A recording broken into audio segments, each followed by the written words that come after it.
Dear student, Sundarban মিত্র একাডেমির পক্ষ থেকে আমি বিশ্বামিত্র। আজকের ইংলিশ গ্রামার ক্লাসে আমরা জয়েনিং অফ সেন্টেন্স বা সংযুক্তিকরণ নিয়ে আমরা ক্লাস করব বা জয়েনিং অফ সেন্টেন্স শিখব। তো আমরা প্রথম জানবো জয়েনিং অফ সেন্টেন্স আসলে কি। জয়েনিং অফ সেন্টেন্স হচ্ছে দুই বা ততোধিক সেন্টেন্স বা বাক্যকে একটা অথবা সিঙ্গেল সেন্টেন্সে পরিবর্তন করাকে আমরা জয়েনিং অফ সেন্টেন্স বলি। এবং দুই বা ততোধিক যে সেন্টেন্সগুলো আমরা জয়েনিং করব, ওই দুই বা ততোধিক সেন্টেন্সে পূর্ববর্তী যে মিনিং বা অর্থ প্রকাশ করে সিঙ্গেল সেন্টেন্সে একই রকম অর্থ প্রকাশ করবে। তো আমরা জয়েনিং অফ সেন্টেন্স করতে গেলে আমরা বাক্যগুলোকে মোট তিন ভাগে ভাগ করি। তিনটে ভাগ কি আমরা একটু জেনে নেব। Simple sentence, simple sentence, compound sentence, compound sentence এবং কমপ্লেক্স সেন্টেন্স।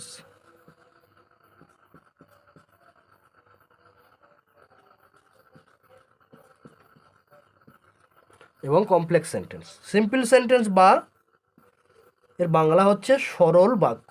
আমরা এই ইংরাজি যে বাক্য বা জয়েনিং, এটা আমরা বাংলাতে একইভাবে করি। বাংলা গ্রামারে যারা দেখবে একই রকম জিনিস আছে। তোমরা বাংলার একটুখানি যারা বেসিকভাবে শিখতে চাইছো, যারা জানো তাদের কথা তো ছেড়েই দাও, যারা বেসিকভাবে শিখতে চাইছো একটু বাংলা গ্রামারটাকে যদি জয়েনিং অফ সেন্টেন্সটা একটু ফলো করো, তাহলে দেখবে এটা অনেকটা সহজ হয়ে যাবে।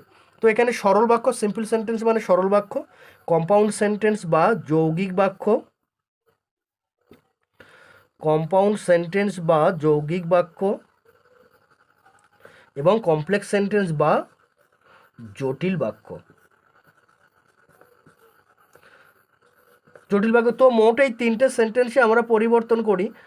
আর আরেকটা সেন্টেন্স যেটা থাকে সেটা হচ্ছে সিঙ্গেল সেন্টেন্স বা মিশ্র বাক্য। বাংলায় দেখবে যে ওখানে সিঙ্গেল সেন্টেন্স বা মিশ্র বাক্য রয়েছে। তো আমরা বেসিক ওই সিঙ্গেল সেন্টেন্স বা মিশ্র বাক্যের কোনো নিয়ম নেই, তো আমরা সেটা পরের একটু দেখে নেব।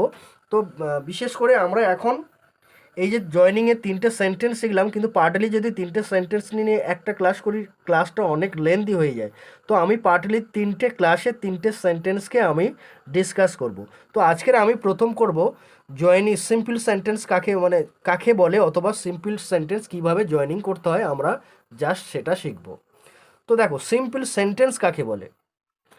যখন দেখব কোনো সেন্টেন্সে, দেখো আমি একটুখানি লিখে নিই,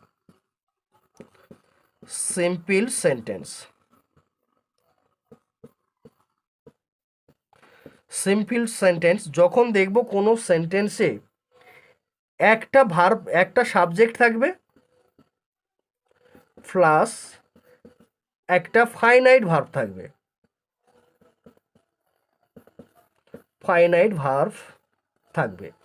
তো একটা কর্তা এবং একটা ফাইনাইট ভার্ব বা সমাপিক্রিয়া ক্রিয়া থাকবে। তো যখন দেখব বা আমি যখন জয়েনিং করব, তখন আমার মাথায় সবসময় থাকবে যে এই সেন্টেন্সে একটা মাত্র সাবজেক্ট থাকবে, কর্তা থাকবে, এবং একটা মাত্র ফাইনাইট ভার্ব বা সমাপিকা ক্রিয়া থাকবে, তাহলে সেটা সিম্পল সেন্টেন্স। তো আমি দেখো আমি কিভাবে এটাকে পরিবর্তন জয়েনিং করি, দু একটা আমি একটুখানি দেখাই। এর অনেকগুলো রুলস রয়েছে বা নিয়ম রয়েছে।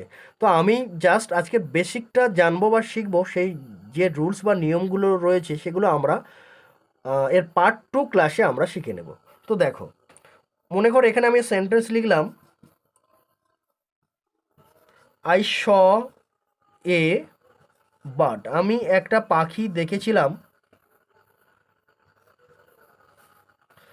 আমি একটা পাখি দেখেছিলাম, ইট ওয়াজ নাইস। এটা ছিল খুব সুন্দর। তো আমি যদি এটাকে আমি জয়েনিং করি, তাহলে আমি কি লিখব।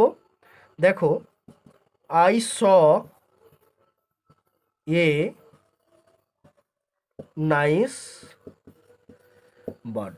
আমি সেন্টেন্সে বলেছি একটা সাবজেক্ট থাকবে, একটা ফাইনাইট ভার্ব বা সমাপিকা ক্রিয়া থাকবে। দেখো এখানে একটাই সাবজেক্ট আছে, সয়ে নাইস বাট, একটা ফাইনাইট ভার্ব এখানে রয়েছে।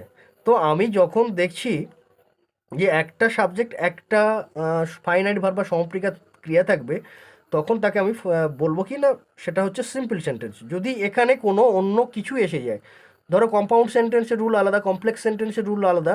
এই রুলসগুলো যদি কোনো কারণে ট্রান্সফার হয়ে যায় তাহলে জানবো আমার সিম্পল না হয়ে ওই সেন্টেন্সে পরিবর্তন হয়েছে। তো আমি আরও কিছু সেন্টেন্স এখানে এক্সাম্পল হিসেবে দেখব।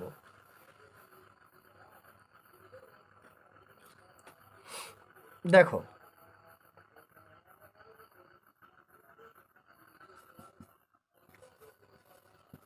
I have a pen,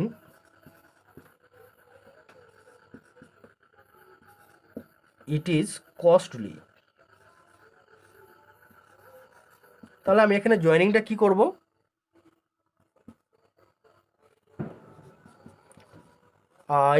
আমার একটা কলম রয়েছে, এটা খুব দামি। তো আমি যদি বাংলায় ভাবি যে আমার একটা কলম রয়েছে, এটা খুব দামি, এটা যদি একটা বাক্যে করি আমি কি করব না, আমার একটা খুব দামি কলম রয়েছে। তাহলে আই হ্যাভ এ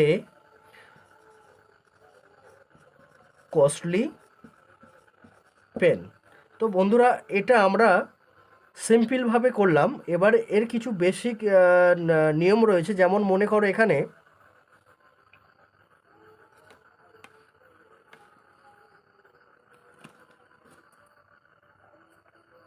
দেখো, the farmer has some land,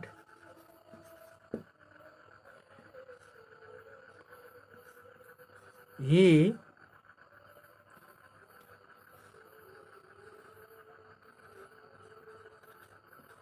cultivate it. এখানে আমি বলে দিলাম join by infinitive, join by infinitive, এটাকে ইনফিনিটিভ দিয়ে জয়েন করতে হবে। তো আমরা আগে জানবো ইনফিনিটিভটা কি। ইনফিনিটিভ কি আমরা সেটা জানবো। অ্যাকচুয়াল ইনফিনিটিভ হচ্ছে, এখানে দেখো,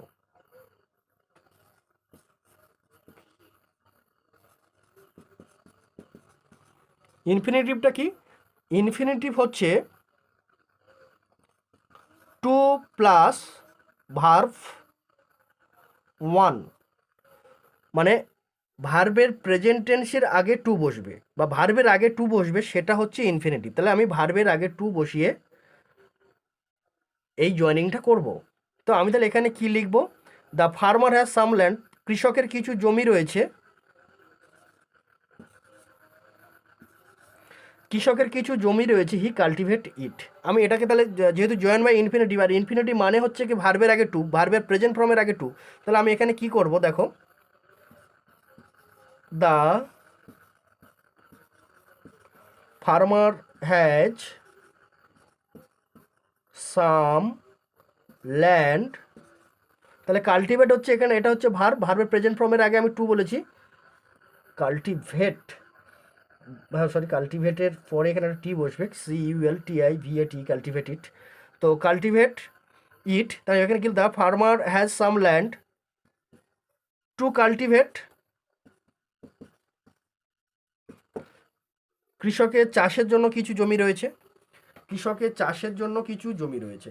তো বন্ধুরা, আমরা অ্যাকচুয়াল জয়েনিংয়ের বেসিক যে ব্যাপারটা, মানে বেসিক ধারণাটা, একেবারে বেসিক ধারণা, যেটা আমরা যারা শুরু করছি, যারা শিখবো, এমন যারা আছি, তা আমরা জাস্ট এই ক্লাসটা তাদের অনেকটা সহায়ক হবে, অনেকটা হেল্পফুল। কারণ আমি আজকে শুধুমাত্র সিম্পল সেন্টেন্সটা নিয়ে আলোচনা করতে পারলাম, এরপরে আমি কম্পাউন্ড আর কমপ্লেক্স সেন্টেন্সটা পরপর দুটো ক্লাসে আলোচনা করব। আলোচনা করার পরে সেটা বেসিক কীভাবে করতে হয় বা কীভাবে শিখবো সেটা জানবো, এবং তারপরে সিম্পল সেন্টেন্স কীভাবে ট্রান্সফার করতে হয়, তার যে বেসিক যে আরও কিছু রুলস আছে, সেখানে আমি আর এই বেসিক কিছু দেখাবো না, সেখানে বেশ 10-15টা সেন্টেন্স নিয়ে আমি এক্সাম্পল হিসাবে সেগুলো দেখাবো, বা কোন কোন রুলে সেটাকে করতে হয় সেটাকে দেখাবো। তো ডিয়ার স্টুডেন্ট, তোমরা এগুলোকে ফলো করতে পারো, আর চ্যানেলটা বা আমার ক্লাস যদি ভালো লাগে একটা লাইক দেবে এবং সাবস্ক্রাইব করবে। ধন্যবাদ, ফলো করো। নেক্সট দিন চেষ্টা করছি আরও এই সিম্পল সেন্টেন্সের বাকি আরেকটু মানে পার্ট টুর ক্লাসটা আমি এখানে অ্যাড করার জন্য। Thank you.